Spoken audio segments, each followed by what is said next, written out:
طرح میں صرف یہ دستک دینے کے لیے آپ کو بات کر رہا ہوں، جملہ میں نے بولنا نہیں تھا، میرے ذہن میں آ گیا، آپ نے رک نہیں رہا، بول دیتا ہوں۔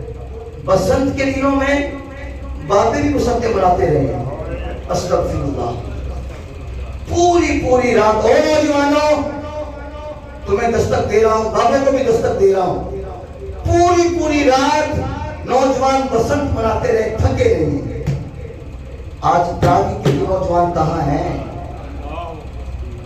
آج تراویح سوا گھنٹہ پڑھنے کے لیے تم تھک رہے ہیں، اور کتنا کرنا پڑے ظالموں؟ میرا لفظ سخت ہے، ناراض نہ ہونا امانت کے ساتھ، میرے جذبات ہے یہ۔ کس کا کلمہ پڑھا؟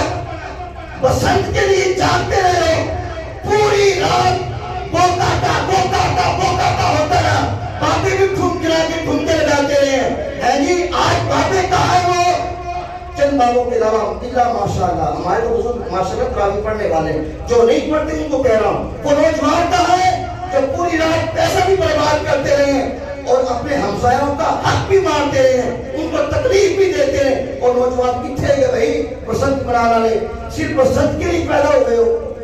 قرآن کی بات تمہیں کیا ہو گیا ہے؟ یہ میری طرف سے دستک ہے، کوئی دوست ناراض نہ ہو، جس طرح بسنت مناتے ہو آج قرآن بھی سنو، پتا چلے قرآن کے ماننے والے ہیں، یہ نہ کہ بسنت منانے والے ہیں۔ کل اگر سوال ہو گیا میں بسنت کی بات تم 3 راتیں سوئے نہیں ہو، اور قرآن کی بات تم کہاں چلے گئے تھے؟ تمہیں کام یاد آ گیا تھا؟ سنیے سیدہ کائنات سلام اللہ تعالیٰ علیہ کے بارے میں حضرت سلمان فارسی فرماتے ہیں، میں ایک مرتبہ آقا علیہ السلام کا حکم سے سیدہ پاک کی خدمت میں حاضر ہوا، میں نے کیا دیکھا؟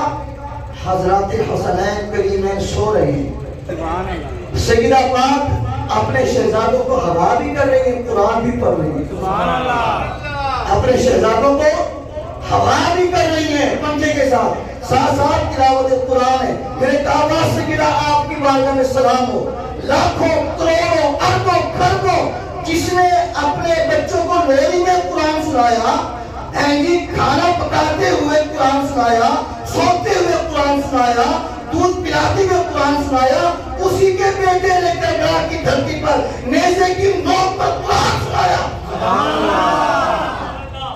ماں سے بھی پیغام ہے، یہ جناب مجرے دیکھ کے، فلمیں دیکھ کے، ڈرامے دیکھ کے بچوں کو کھانا نہ کھلاؤ، تمہارے بچے ناچے بنیں گے، ناچے کرکٹر بنیں گے، قرآن پڑھ کے قرآن جناب یہ کھانے کھلاؤ اور دودھ پلاؤ، خوراک کھلاؤ۔ اللہ تعالی ہمیں قرآن کی سچی اور پکی محبت نصیب فرمائے۔ وآخر دعوانا الحمدللہ رب العالمین۔